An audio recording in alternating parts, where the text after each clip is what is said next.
6 মাস ধরে চাকরি নাই। আমার পাশে যে লোকটা বসা আপনারা দেখতেছেন, আজকে 6 মাস হয়ে গেছে চাকরি নাই। খালি তো বলে উমুকে বলে হুমুকে বলে যে কুয়েতের মধ্যে দিনার উঠতেছে। আর এই কথা শুই নই বিশালয় না যাই না 12 লাখ টাকা তো আসছে। আমি আজকে রাস্তা দিয়ে যাইতেছি ভাই, এই লোকটা বৈশা রাস্তার মধ্যে ভাই কান্না করতেছে। আমি দেখা আমার রুমে নিয়ে আসছি। আমি বলছি ভাই তুমি কান্না করতেছে কেন? আমাকে সব বিস্তারিত বলছে। বলতেছে ভাই 12 লাখ টাকা তো আসছি, কিস্তি নিয়ে আসছি, কিস্তিও আছে আবার লাভের উপর টাকা আছে, সব আমাকে বলছে।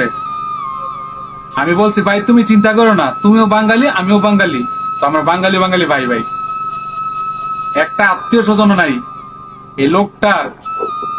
এই প্রবাসে